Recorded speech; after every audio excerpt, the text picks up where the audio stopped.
Welcome to More Than the Score 2025. Good morning, everyone. I'm Althea Brooks, and I'm Senior Director of Lifetime Learning in the Office of Engagement. It's a pleasure to welcome you here, whether you're in the room where it's happening or someplace around the world. We are thrilled to have you. This year marks a milestone for More Than the Score. It's the 20th anniversary. I'm just going to pause right there for a second. Let that soak in. That's right. For 2 decades, we've been providing programs featuring UVA's world-class faculty and curious minds like you in the audience.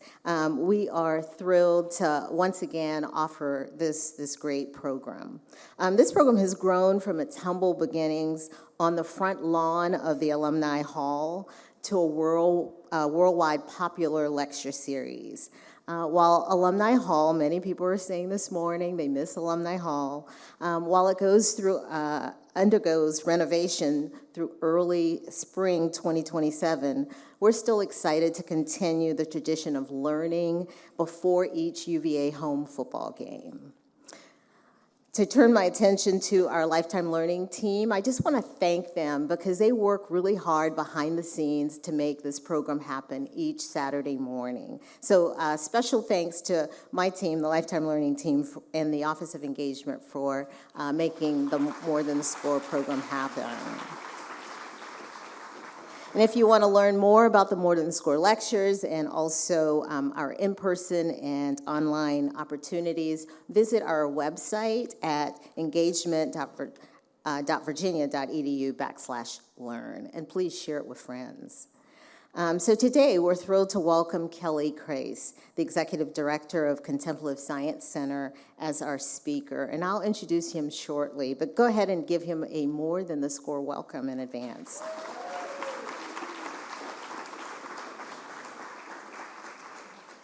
Also, I extend a special thanks to Cecilia McGargay from Contemplative Science Center for her support in planning this year's program. So thank you, Cecilia, for all your help. You were just an awesome partner to work with.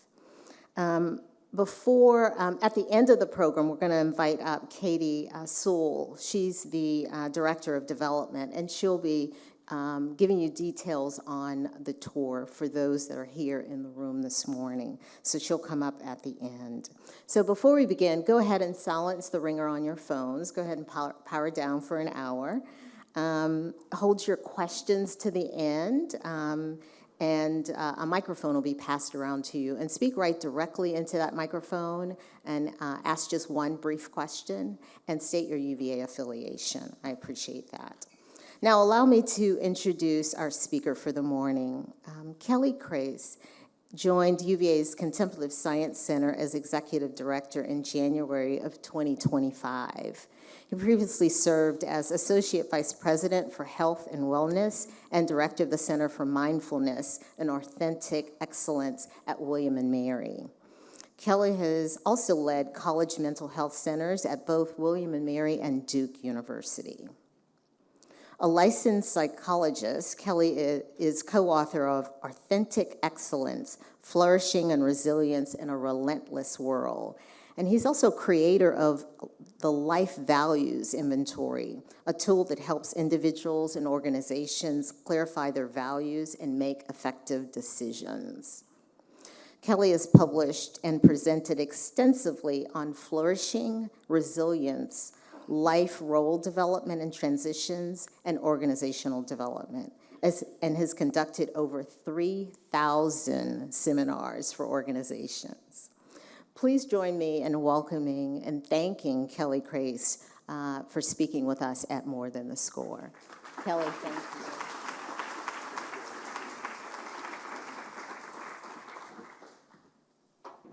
It's such an honor and a privilege to spend time with you this morning on such a beautiful day. I think the universe is cooperating with us to bring us together. And I'm so honored to spend some time and learn from you and learn with you today. I'll be honest with you, I bring no wisdom to this conversation, but I bring a lot of gratitude. I am so grateful that on a beautiful morning when I'll be honest with you, if I had woken up like you, I think I would be thinking more about hiking rather than coming in and sitting down. and listening to my tired old voice in this. But because of that, I'm so grateful for your interest in what we do here at the Contemplative Science Center, as well as just who we are, what our mission is, but also how do we work together on flourishing when we're in a period of a world that is increasingly relentless in terms of uncertainty, in terms of pace, in terms of pressure. And it used to be in our lives that we could kind of gear up for an important life transition and kind of gear up for that and work through that and find a rhythm and then prepare ourselves for the next life transition.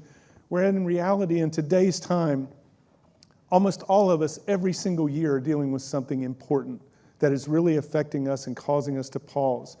How do we manage this? And also, how do we do this in a world that at times we feel around us, I can't really affect this, I can't really change it, but I'm in it and I'm affected by it. How do I flourish through this?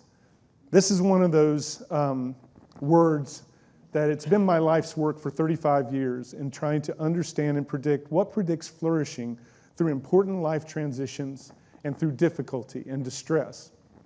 But it's been a word that even though it's been my life's work, I'm even kind of tired and sick of the term because of how it's been overused and distorted. In these days, this is often defined as flourishing as, I'm just at my best all the time and happy all the time and not affected by anything around me.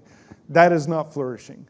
Flourishing is actually, while affected by the world around me, how do I healthfully engage in the things that matter to me most? And what does that look like and how do we do that together? One of the things that we learned is that you can't passively flourish and you can't flourish alone. So that is the heart of kind of what our talk is about today, but we're doing it here.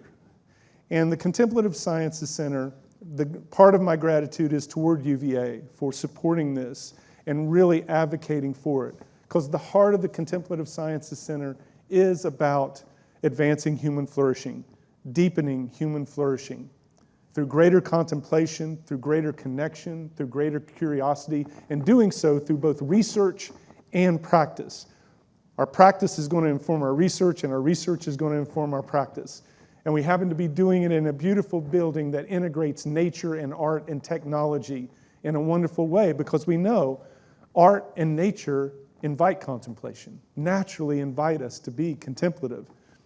The only thing lovelier than this building are the people that steward it and bring it to life. Our amazing staff, our people that are just deeply drawn and committed to this mission. And you'll be able to meet some of them later on as you take a tour after you listen to me. And also just our collaborative partnerships, like our lifetime learning colleagues and all of our colleagues. Every single thing we do here is collaborative. And it's about being able to recognize the importance of the integrative work we do. But when we look at this, when you looked at this nature and research around flourishing, and by the way, what we learned is from lovely people such as yourselves. Over these 35 years, we started and worked with high school age all the way through people that were transitioning from high school to either universities or community colleges or the military or the adult working environment, and then through mid-career retirement and end of life among different cultures. And most importantly, along the entire continuum of the neurodiversity continuum. We weren't looking for what brain predicts flourishing. It's whatever brain we bring with both gift and challenge. What did we find was the most important mindset that led to flourishing? How did we define flourishing? We defined flourishing by a consistent, not a perfect, but a consistent level of productivity, and productivity not in the form of achievement, but productivity in the form of effectiveness in the things that matter to me. We found that across cultures, people, when they stepped into something that mattered to them, they wanted to feel effective in it. And so we found flourishing involved a consistent level of productivity and fulfillment and resilience. So when you're flourishing, you feel like you're doing pretty good work in the things that matter to you. You find meaning in that work. You're not just chasing your tail and busy for busy's sake. You find meaning in that work. And you find yourself to be resilient through the hardness and harshness and sometimes unfairness of the world around that work. But we learned something from that work. Is that one, there's no natural born flourishers. And there's no secret island of super flourishers. People that flourish work at it. They're very intentional about it for two reasons. One, the universe doesn't offer that. It doesn't foster flourishing. It actually causes us to drift from flourishing. And our own neurology drifts us from flourishing. So we found that you have to actually be very intentional and mindful about what causes flourishing because we drift. And how do we catch and recover back to that mindset? Then we became very fascinated with, well, if this is what promotes flourishing, can you train it? Can you train this? And this is what we're going to talk about today, is what I learned from lovely people such as yourselves and what we can do together. And how do we do that during times of intensity and burnout? So when we look at this, at the heart of everything, I want to be able to demonstrate, if you allow me to geek out for like 5 minutes, to explain how we learned what we learned. Because what I haven't earned your trust yet. And so I don't want you to take this on face value. Just listen for a couple minutes about how we learned what we learned, and then we're going to spend time on what do you do about it? What do you do about it? And then I'm going to give you a loving challenge that I want you to try on every day that takes less than 5 minutes. Here's what we were looking at. We're actually looking at the relationship between effectiveness and values, because we knew from research that values played an important part of flourishing. But we thought the research to date looked like this, that if you paid more attention to your values, you would be more effective, which made sense, because if you focus on what's important to you, you'll be motivated, and if you're motivated, you'll act. But it actually turned out to look like this. Because what we actually found is the more you focus on what's important to you, the more we experience conflicting motivations and conflicting actions. So we were fascinated with wanting to understand this inverted U. And what we learned is that the more you become value-centered, which we all know is incredibly important. You've heard of value-centered leadership, value-centered growth and development. But when you become, which you have to do to have any shot at flourishing. So to have any shot at flourishing, you've got to be value-centered. But when you become value-centered, other things enter our mind that we as human beings don't manage very well. We don't naturally manage well, which causes that inverted U. And then leads to strain. It moves us from stress to strain. I need a volunteer to help me demonstrate this inverted U effect. Can I get a volunteer? First hand I saw, if you don't mind, coming up. Please, come on up. Give her a big hand, please.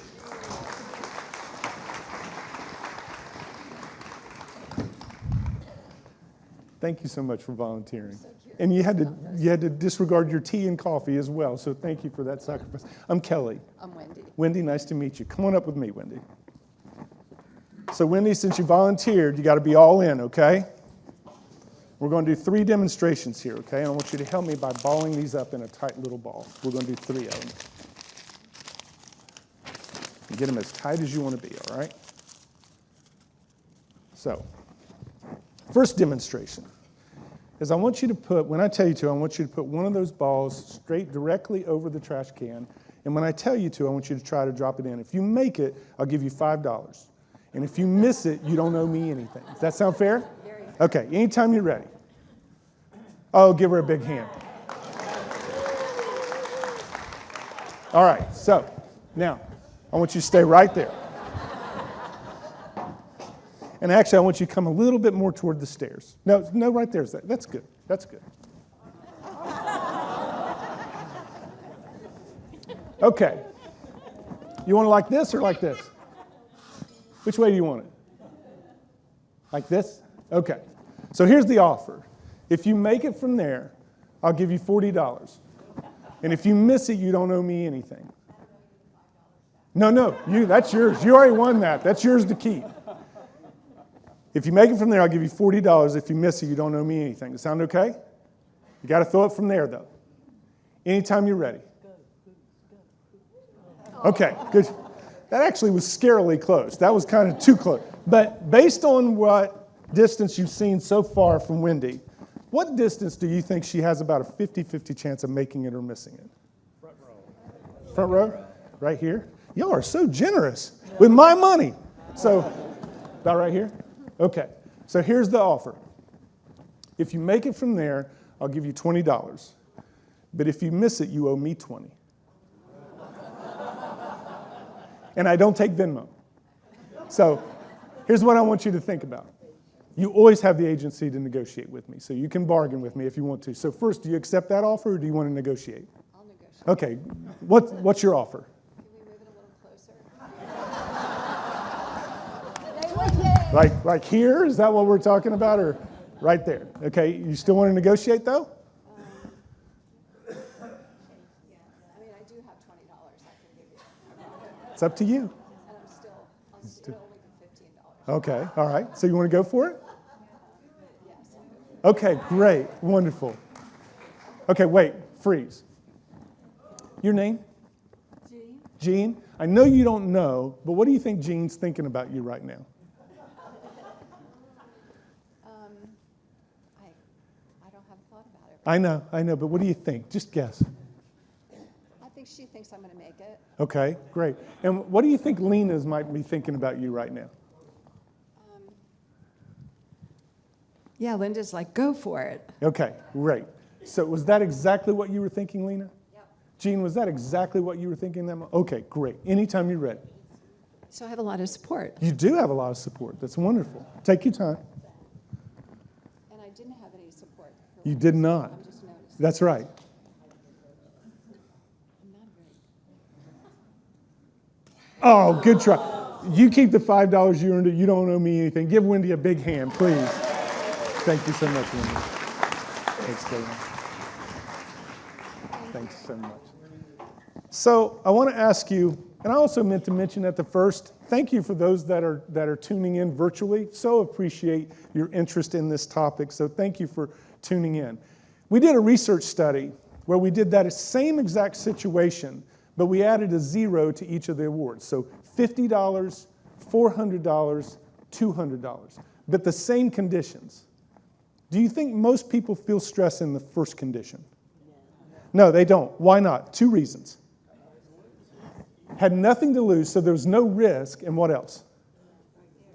It was so a high probability of success. When there's a high probability of success and no risk, there's no stress. What about in the $400 situation? Is there stress there? Intuitively, you think there was, and there wasn't. Why possibly not? You got it. There was no risk, and there was no expectation to succeed. No offense to Wendy, but we didn't expect her to make it. And when there's no expectation to succeed and no risk, there's no stress no matter what the monetary award is. What about in the third situation? Is there stress? There absolutely is, because what Wendy demonstrated is what happens to your brain once you decide to care about something. Once something or someone becomes important to you, this is the psychology of caring. Once something or someone becomes important to you, there's 3 unavoidable truths that you can't escape. The first is uncertainty. Truth is, you never completely control everything that goes into something that matters to you. There's always a chance you can lose or fail at that thing or person of importance to us. And if we did, we would pay a cost. We would hurt in some way. We also know in today's time, anytime you engage in something that matters to us, we are aware that people are watching us. And they're not watching us neutrally. They're forming some opinions about us, and what we think they may be thinking may be accurate or may be inaccurate. But if you dare to care, you can't avoid these 3 things. And when these 3 things get activated, this is the result. It's the what if question. What if I fail at this thing that matters to me? What if I lose this person of importance to me? What if I make a decision and find out 5 years later it was the wrong decision? What if I miss out? What started with the why becomes the what if. And when you look at that, people didn't describe feeling afraid. What they described feeling was pressure. The pressure of the what if. And it was about something they couldn't dismiss because it mattered to them. There's nothing wrong with this kind of pressure. But if you allow your brain to just naturally respond to this value-centered pressure, we tend to naturally go in one of 2 ways. We tend to either over-control and master or avoid and escape until it has to be done. We learn that perfectionism and procrastination is the neurologically natural ways we cope with value-centered pressure. Why? Because it works. It actually works. This is called the fear-based model of excellence because you actually attain excellence doing this because you put your brain into a different gear of motivation and focus. If I can do it perfectly and control everything, I don't have to worry about failing. Or if I can sidestep this pressure until it has to be done, when it has to be done, doesn't matter if I'm afraid. That's why a lot of people say, I wait until the last minute because I work better under pressure. You actually don't, but what you're feeling is that extra gear of motivation and focus. This works for us, and our cultures, we're taught growing up how to care. We're not taught how to manage the fear associated with caring. We're not taught how to manage the uncertainty and the stress and the pressure associated with caring, so we just go with what's neurologically natural. And it works until it doesn't. The fear-based model of excellence eventually hits a ceiling effect and an increasing cost. I just can't control everything the way that I used to. I just can't pull it off in the last minute the way that I used to be able to. We start to see that it impacts our best productivity and fulfillment, and I just can't stay up 2 nights in a row like I used to be able to. And the cost gets higher because this is happening as the stakes increase. The tragic part of this is when this model starts unraveling, which it does for all of us, if I don't know a different way to go, then the only other option I have to do is go back up to the top and care less. Apathy is not a natural human state. It's a coping mechanism. And we can see where it's called the triangle of languishing, where we just drift between apathy and over-control and avoidance, all in a desire to chase calm, all as a desire to pursue calm. So what became the pursuit of meaning drifted into the pursuit of calm, where I'm constantly controlling or avoiding my way to just stay calm in the day. And so we became fascinated with, what do people do that disrupt this? What do people do that flourish and disrupt this process? And it was really interesting what they do. They weren't born knowing it, and they weren't genetically primed for it. They learned it, as I know that many of you have learned this. So I hope a lot of this feels affirming for you. But then we became focused on, can you train it? Another interesting thing we found is, in addition to flourishing not being something that we are natural at, we also learned that a lot of platitudes that were taught lead to flourishing actually don't. They actually get in the way. I'll give you 2 examples. How many of us have always heard, in the noise around us, have always heard the importance of striving for work-life balance if we want to be healthy in life? We hear it every day. Striving for work-life balance doesn't result in flourishing. It actually gets in the way. It actually causes languishing.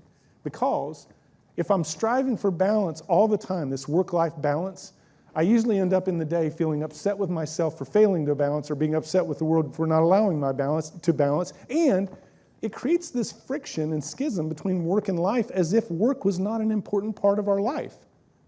How many of us chose our work in a way that was, oh, I just want to clock in, I want to get no meaning from it? No, it was something that we wanted to be an important part of our life. And then post-work, how do we live with the sense of meaning and fulfillment? We found that people that flourish strive for work-life harmony instead of work-life balance. What does that mean? Is they start off every day just asking themselves, what's the most right way for me to devote my time and energy today? And one day may be 90% this, and 5% this, and 5% that. But they ask that question every day as if they've never asked it before, and they allow the answer to be different. And that results in this kind of greater sense of centeredness instead of striving for balance. And one of the other things that we heard that was a platitude that doesn't work, and that's striving for happiness. Happiness is this lovely thing, but happiness is also this thing that is an emotional state that can be affected by 100 different variables, including how much water you have in your system right now. Instead of striving for happiness and chasing that emotion, am I happy now? If I'm not happy, how do I get happy? If I am happy, how do I hold happy? They strove for meaning that led to a deeper level of joy. So their focus was more on this quiet joy out of meaning rather than the emotion of happiness. Well, how do we foster that when the world around us is on fire, or the world around us is intense, or the world around us is affecting us? How do we manage that in some way? And it was interesting. One of the things that people that flourish do every year, they do this every year, is they get away by themselves and they ask themselves, what matters to me now? And how would people know it if I couldn't tell them what mattered to me and all they could do is observe my behavior? And what mattered to me a year ago and what's changing? And what do I want to affect this next year in terms of what matters to me? And how healthy are my values right now? But they didn't stop there. They also then went and shared their reflections with someone and asked the same of them. Because we found that when I listen to what matters to you, it also crystallizes and clarifies what matters to me. And the reason they did that was very strategic. Human beings are most naturally motivated by fear and comfort. That's what we're most naturally motivated by. But the deepest form of human motivation are your values, but only if you have a healthy relationship with them. Here are my top 5 values, does absolutely nothing for you. Fear and comfort are going to override that every single day. But what they did by this reflection is it moved them from values clarification to values relationship. It moved them from what are my values to how are my values alive in my life. And that level of relating, they thought of their values in the same way that they thought of people, their relationships with people. They thought of their values in the same way. What is my relationship with my value of spirituality? What is my relationship with my value of responsibility or concern for others? And how healthy is it right now? When they thought of it in this relational way, it shifted them into this deeper level of motivation and fatigue that override fatigue and motivation and burnout in this very healthy way. But they also did something daily. So if you're interested in doing this kind of annual thing, we spent 20 years developing from a completely empirical framework of an assessment of values that is not an assessment of what your values are, it's an assessment of your current relationship with your values. It's an online instrument that's free and open to everybody. So this is an open educational resource, free in general and open to everybody, and it holds your data. And so I encourage you to go, it takes about 20 minutes, go on and kind of take a snapshot of what my current relationship is with my values. And it gives you this way too long printout of results that you can think about. But what I want you to think about is how is my current relationship with my values? And what about this can I celebrate? And what can I nudge? And that's what we found they did weekly. After every annual reflection, each week, they would pull out their values results and they would pick a value to celebrate that was healthy and a value to nudge. A value to celebrate and a value to nudge. Because they were celebrating the health of it because it's not being passively healthy. You're making it healthy. And they took that as a thing that was very important to celebrate what was right in their life and how they were contributing to it. And then a value just to nudge, to be a little healthier. But they also did something on a daily basis. By the way, you'll have all these slides and access to that resource that you can use as much as you want. But they did something daily that I have this loving challenge for you. I want you to try this every day for the next 8 weeks. It takes less than 5 minutes.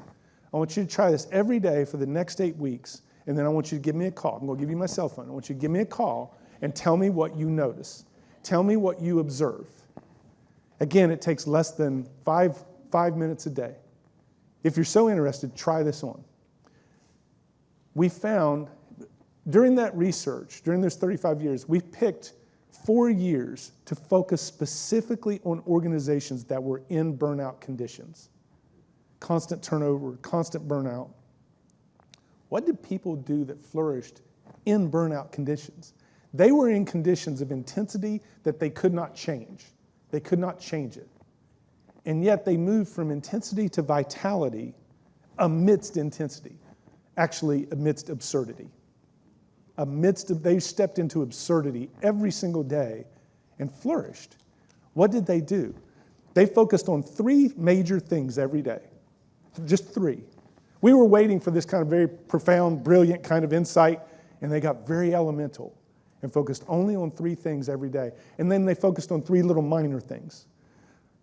I call them the essential nourishment of flourishing through absurdity and the essential seasonings. You got to have these 3 major ones, but these 3 minor ones kind of add to the richness and robustness of the foundational ones. And I want to share that with you and have you be able to kind of reflect on how can I apply this in my life. But before I share with you those 3 things, I have to ask you 2 questions. So we're going to play this game. Am I dating myself? Did anybody ever play red light, green light growing up?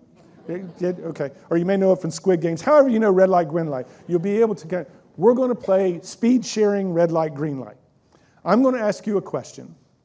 And when I say green light, I want you to share the answer to your question to your person, to your colleague next to you, to your partner next to you. I want you to share your answer, and I want you to listen to the answer from your partner. In the research on flourishing, there's as much value in what you hear as what you share.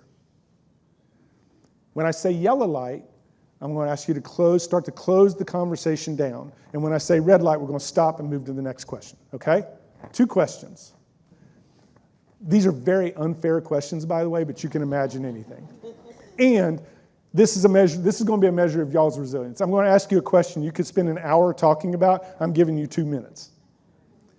So I appreciate your grace in frustration management here. First question, first very unfair question. If you could only be remembered for one thing and one thing only, which is totally unfair because you're going to be remembered for a lot of things, but if you could only be remembered for one thing and one thing only, what would you want that to be? What would you want that to be?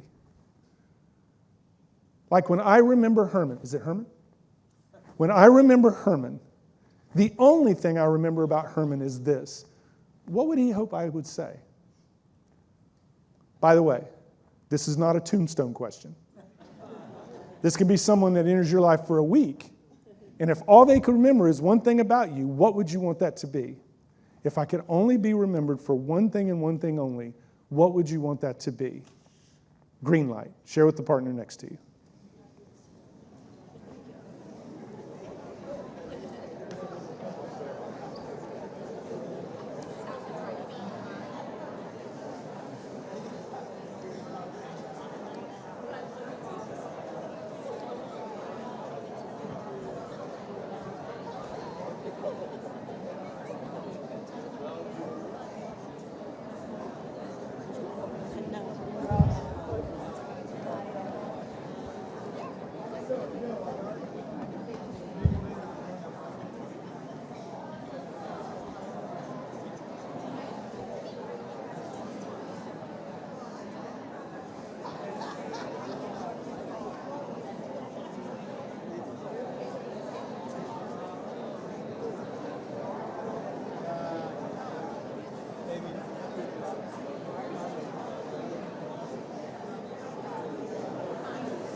Yellow light.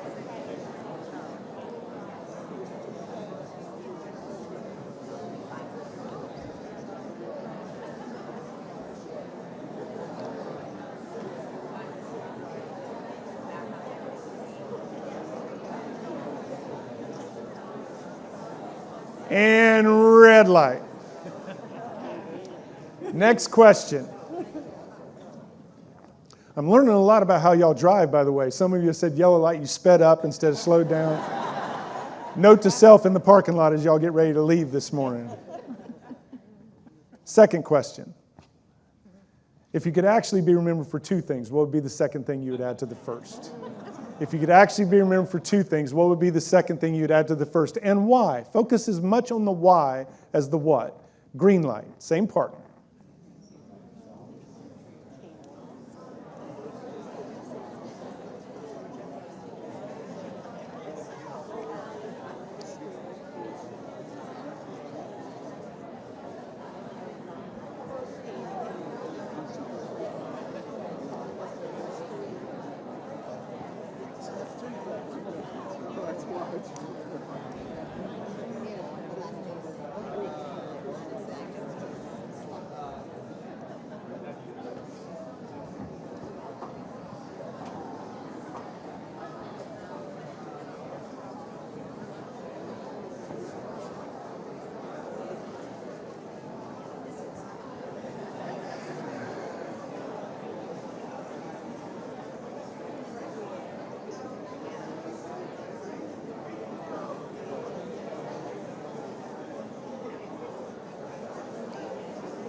Yellow light.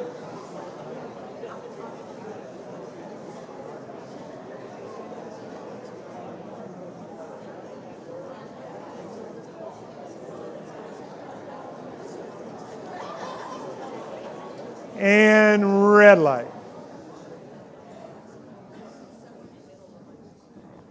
Thank you for your open-mindedness and open-heartedness to share with each other in that. So here's my challenge.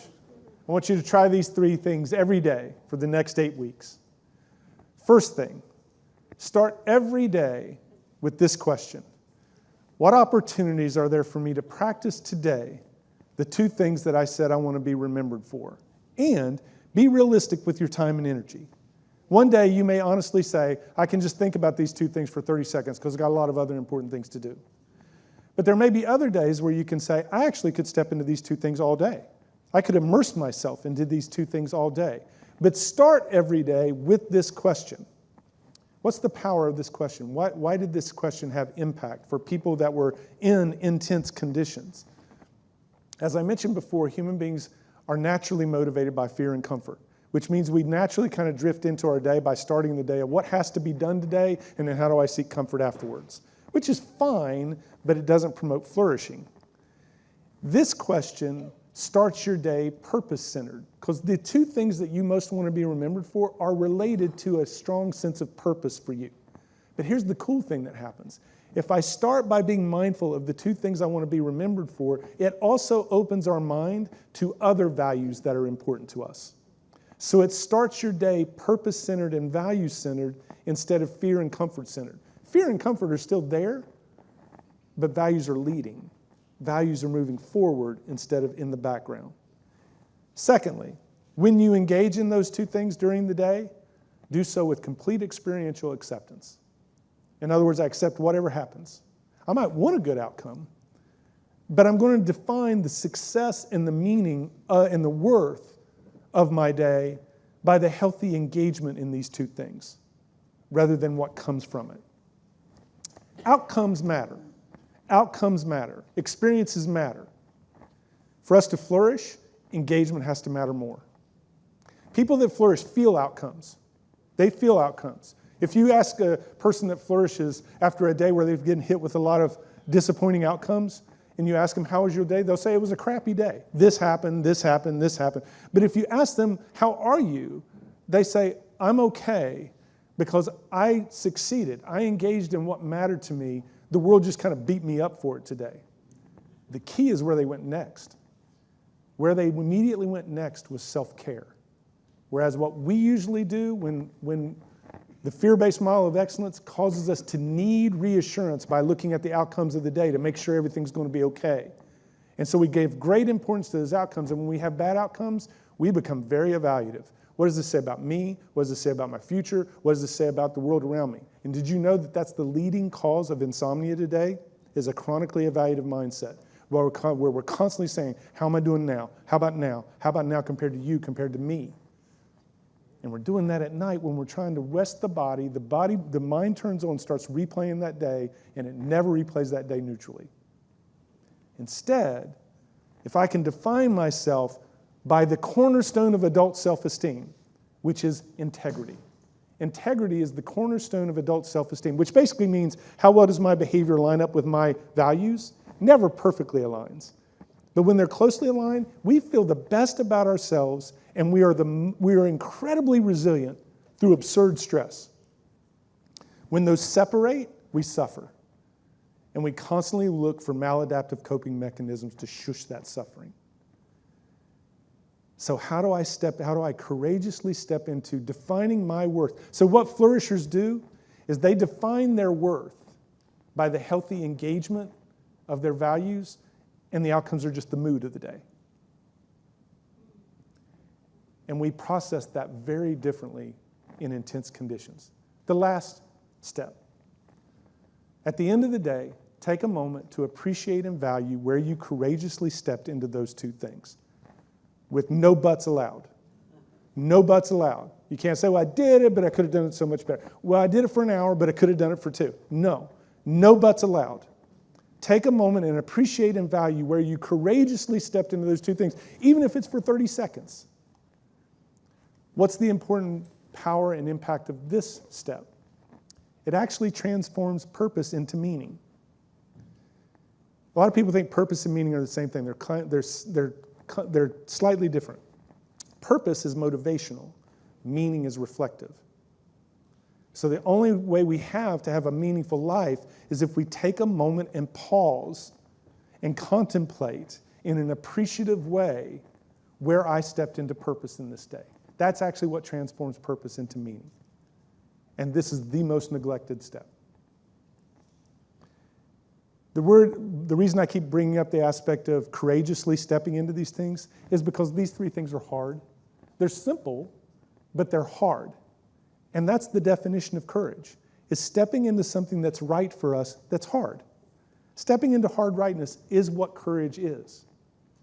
One of my favorite quotes from Dr. King is he said, heroism is the courage to act every day according to your values, that's heroic. We don't give it that heroic value. And we have to. It doesn't have to be a 30-minute self-love fest at night. It can be when you're brushing your teeth at night. Just take a moment and appreciate and value where you stepped in to what mattered to you. This is different than a gratitude journal, by the way. Gratitude journals are lovely things, wonderful things. I highly recommend them. But gratitude journals can drift into being grateful to things that have happened to me.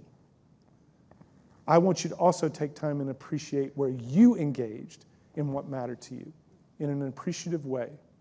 So, the essential nourishment is stepping in every day with purpose, engagement with acceptance, and transforming that purpose into meaning. What are the essential seasonings? Essentially this. Every day, step into something enjoyable. Never too busy to do it, even if it's for 30 seconds. Step into something enjoyable. Every day, step into something healthy. And every day, this was a surprise to us in our research, every day, step into both giving and receiving encouragement.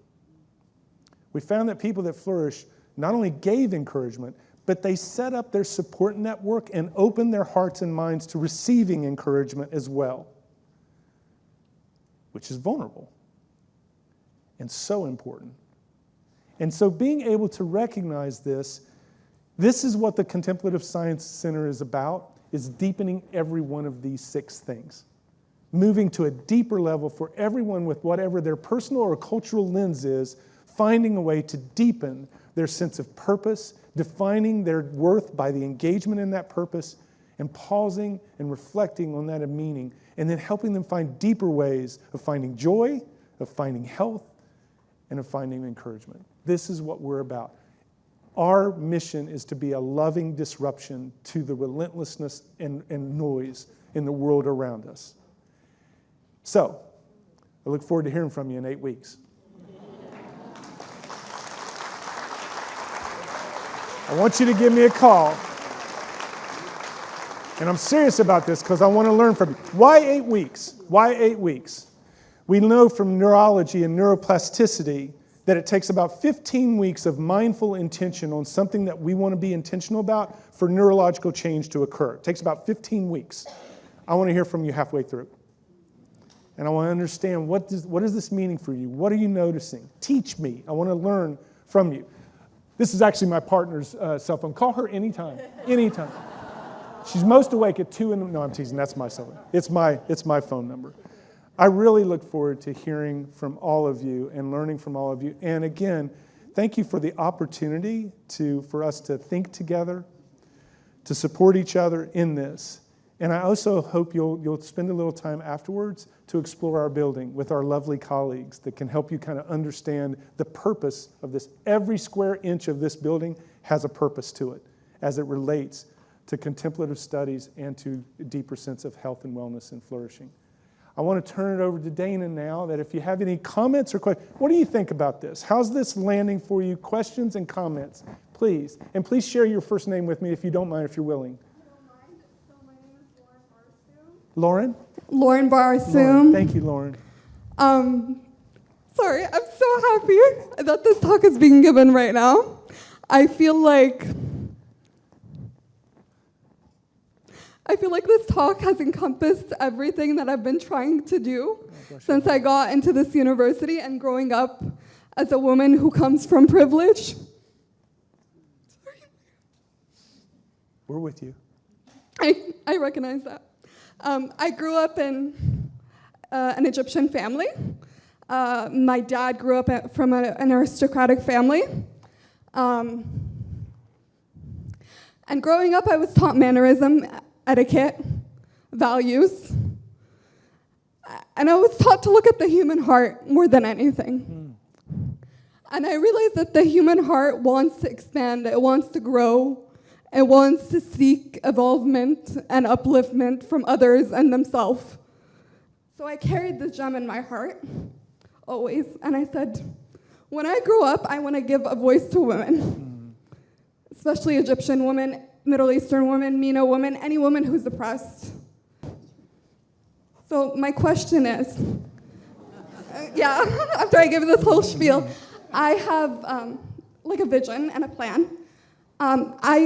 I'm an English literature major, pre-law, and I'm also into finance and business and investment and all that. I would like to start a program here, and the program will be called Write Your Success, and it's to uplift women, but it's also to uplift anyone who shares the same core value of UVA of uplifting and, education, the very core of the human heart. And so I will be giving tutoring lessons. So I will be using my English skills to give tutoring lessons to create a foundation for men and women to prosper. And anyone, it doesn't matter, any pronouns. And it will be education-focused, career-focused, but it will also draw upon those unseen communities that are often repressed. So I want UVA to not just speak about UVA, but I want UVA to seek those communities and to go back into the underprivileged and give these women a voice. So, thank you, Lauren. So I want you to promise me something, Lauren, is I want to make sure that you reach out to us so we can be a collaborative thought partner with you in that and making sure that we bring agency for you to be able to do that. So reach out to us. I don't know about you, but the first thought I had in mind in listening to Lauren's beautiful message is she should have been here doing the message instead of me. And so Althea put that on the slate for some time coming up for Lauren to be able to speak to that. Thank you, Lauren. I appreciate it. Other question or comment? Yes, please. Here, let me bring the mic to you. My name's Elizabeth, and I'm a partner of a 1981 alum, this amazing human here, sorry. My question is this, loving it, all of it, part of my own research and work. To what extent is the work that you're doing here about collaboration and intersection between people? It feels very individualistic, and I know that there's a dynamic between people. I'm interested in how that's playing out. Yes, so we ascribe to the socio-ecological model of this work. So we do work at the individual level, but we also work at the interpersonal level, the institutional level, the community level, and the policy level. So all of these principles, when we think about them, is how do we intersect them into those various levels? And you know better than anyone, at the socio-ecological process of public health, it's all about dosing. It's constant dosing at all of those levels. But if we only focus at the individual level but don't do anything at a cultural level, at an ecological level, like right now, ecologically, we're, as a university, experiencing a lot of challenges. How do we integrate these principles to where we can be less fear-based in our decision-making and more authentic and value-centered in our decision-making? So we're working at all of those different levels, which takes partnership, and it takes a lot of collaboration to do that. Thank you, Elizabeth. Great question. Yes, please. Not as important, but I just wondering if you're going to do a second paper ball challenge, because I'd like to make some easy money. That's great. And your name? Thank you, Sharon. I appreciate it. You can have what Wendy didn't earn on that second challenge. You and I will share that. We share the snacks together. Thank you, Sharon. Thank you, please. Dr. Yes. Crace, thank Your you name? so much. My name is Gene Osborne. I'm the proud husband of a UVA alum. Thank you, Gene. I'm interested in this idea of helping children understand their values and helping young children understand their purpose. How would you recommend speaking to young children, and where should they begin? Oh, brilliant question. Thank you, Gene. I appreciate that. Here's the thing that we learned in terms of, it's a cliche, but it's true. Values are caught, not taught. You can tell me what's important to you all day long. What I'll remember is what I see in your behavior.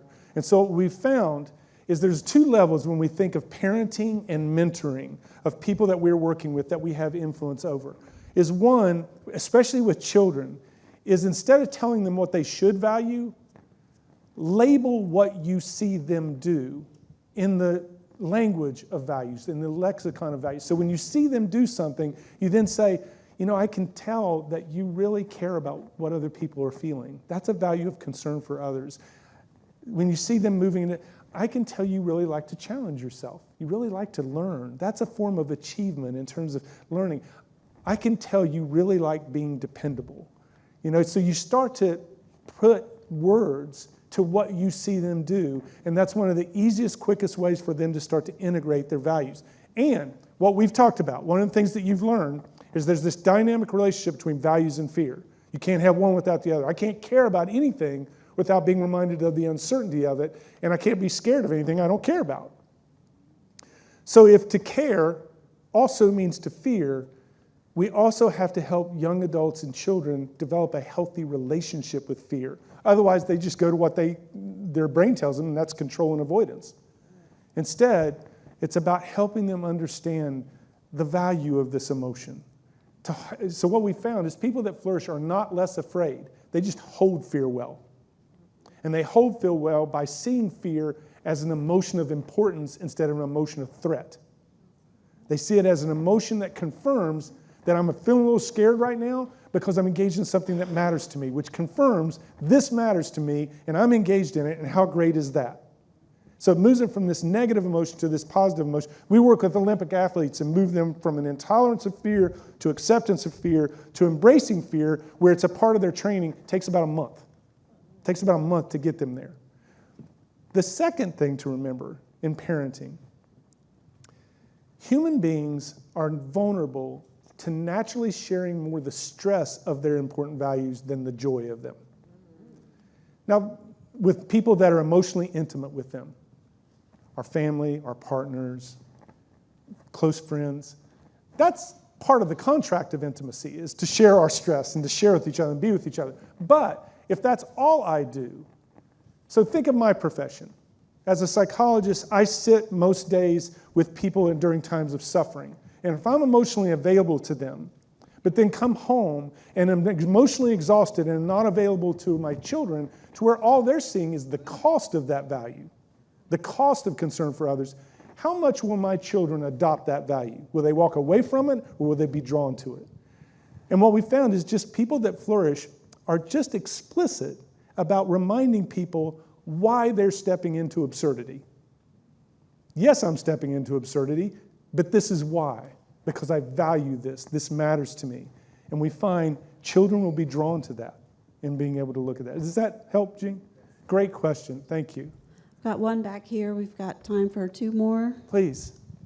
Hi, my name is Nicole Robinson, and Hi, I was just Nicole. wondering, in your research, have you found with the different generations with your work as far as fear and values, if there's a difference with the generations? There is. It is interesting. If I let me pull this back real quick. This generation, let's look at the past 3 generations. This generation of young adults between the ages of 17 to 29 have the highest incidence of fear of failure than any other previous generation because of something very wonderful and wise about them. They no longer want to succeed. They want to succeed in something meaningful. But their perception of those meaningful opportunities and the competition for those meaningful opportunities has never been more fierce. So importance is higher, uncertainty is higher, so fear is higher. They have felt this pressure since middle school. They are a part of the portfolio generation, where this school leads to this school, which leads to this school, which leads to this accomplishment, and they expect linearity. You and I both know that we live nonlinear lives. And when I'm expecting linearity, the detours from that are not just disappointing, they're devastating. And they've known this since, so by the time they reach our steps at UVL or our grounds, they are specialists and experts at controlling and avoiding their way to excellence. No one does it better. And here is where it'll start cutting back. Here is where it'll start pushing back. The second generation that has the highest incidence of fear of failure are this generation's parents. Because this generation's parents, what became very important to them was to be good parents. But not only be good parents, be seen and evaluated as good parents. So whenever I see my children deviating from what I think is healthy or wise, and I got afraid, how do you think most of us in my generation managed that fear? And how do you think our children responded? This was the evolution of the helicopter parent, the snowplow parent, the Velcro, however you want metaphor. But that is so insulting, because what started this? Love, care. It was just love with unmanaged fear. The previous generation, before this generation of parents, was a generation of individuals about you do what's right and you don't be introspective about it. You do what's right. You do it. Why? Because it's right to do it. And don't ask me how I feel about it, because it's just right to do it. And then the baby boomers came along, or that generation afterwards, and started to say, no, I do want to think about this. I do want to feel about this. And how does it integrate with how I feel about this? And then we led to the younger adults. Every generation has their own pain, their own trauma. Every generation has their own challenges. Every generation has their fear. We just kind of manage it differently. And there were also cultural differences along this that take a long time to get into. But thank you, Nicole, for your question. I appreciate that. Last question? Thank you so much, Juliana Bueno. I'm a faculty member here at UVA Thank you. at the Medical Center. And I'm wondering if you have any advice on a lot of the pressure that we have, at least in my profession and many others, comes from the term moral injury. Yes. And that conflict between our personal values and institutional value. How do we deal with that? Because we also feel it, at a larger scale, the government, the world these days. Exactly. And part of that is really giving it to the attention through those strategies that we talked about. It provides room to be able to honor and recognize the moral injury, but also keeps us steady enough through the healing process. It requires a lot of support to do that. We do a lot of this work with the military. We're doing a lot of work with military, with the transition out of the military into the next phase of life. And despite individuals that have had a career, very successful career in the military, they walk out with the same exact fear of failure. Despite succeeding for 25, 30 years, their biggest fear is, I'm going to wind up homeless on this. I'm going to completely fail in this next step. And they start to sense and sit with any moral injury that are a part of that. So part of this is about recognizing that when we open ourselves up to our values, we also open ourselves up to the existential contemplation of how this interacts with my relationship with my values. We have to give that honor, but we also have to be able to function in that past. Part of contemplative studies is about that. Contemplative studies are about being able to go deeper in our sense of reflection, in our sense of deeper authenticity, but also giving you the tools to be able to manage and regulate that so you can still function in life and feel like it's moving forward in that. That's hard work. That's courageous, hard work. And that's why we also have to look at systemically, how are we enabling injury? How are we enabling this constant aspect of injury? And what can we do policy-wise that can help mitigate against that? It's a very complex, deep issue, but it's so important for us to, and that's part of the reason why we're trying to devote so much energy into that. We want the Contemplative Science Center to be seen as a place of post-vention healing, to where if something happens that rocks us or rocks a particular department or us globally, that we're going to develop programming where people can come and have a place to heal and process and talk about that. We're developing that this year. As I leave you with this very last thing, what if the soul of flourishing basically came down to 4 things? First, show up. Show up. Second, show up with your values. Third, completely define your success and worth by the healthy engagement in those values. And fourth, when the world rewards you for that, celebrate that as a great day, not the new standard, a great icing on the cake day. And when the world beats you up for that, you focus only on one thing, healthy self-care. And then show up again. I look forward to getting to know all of you and hearing from you, if not 8 weeks beforehand, sooner or later. Thank you so much for your time. Althea, thank you so much for thank you, Dana. Thank you. On behalf of Lifetime Learning, we want to thank everyone for joining us here in person and online as well. And we have a special thank you to Kelly Crace and a gift for you. So thank you. Appreciate that. I love that. Appreciate it. Thank you. Kelly, if you could give the pointer to Jayon. Yes. I'm going to show the very last slide. It'll give you a QR code so you can find our next programs as well as a link to our vodcast library. We record these talks, and you can find this one in about a week and a half. So we'll get that going. And let's see. I just want to hand it over to Katie Sewell. She'll give you information about the tour. Hi, everyone. We're so glad you're here. Welcome to the Contemplative Commons. We're excited to have you explore our space. This is a 57,000 square foot building designed to promote well-being and human flourishing. It was a gift from donors, so many people who had benefited themselves from contemplative practices that they wanted our students, faculty, staff, and broader community to experience those practices. We have 3 themes of this building: nature, art, and technology.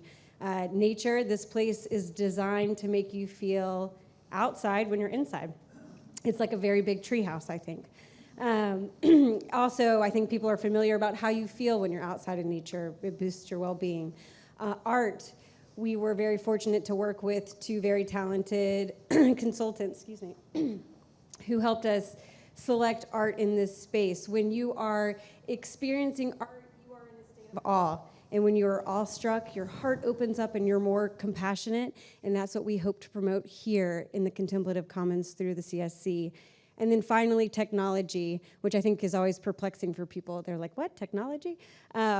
So we use technology in this space to enhance a contemplative experience, or we have spaces in the building that technology is completely stripped away. And if you look at your phone, it is not intentional that you likely don't have service here. That's just part of where we are. And then finally, so we will now pivot to, it's not necessarily a tour, it's an open house, but we have staff and students. We've hired 50 students to work with us this semester. We're really excited to share a little bit about each space in the building. I would encourage you to start in the art gallery here. And inside that hallway there, we have the Ninfeo, which is this immersive art experience that connects with the Dell Pond from this eco-artist Wolfgang Buttress in the UK, 3,320 crystal glass blocks, and it's extraordinary. On the 4th floor in the corner there, we have the conservatory. That's one of our highest tech spaces. It's an immersive art and sound space. On the 2nd floor over here is our staff suite, where the Contemplative Sciences Center team lives and works also with our students, and learn more about our work there. And we'll be right out here for questions. Thank you again. Please enjoy the space. Come back and see us again. Thank you. Go Who's.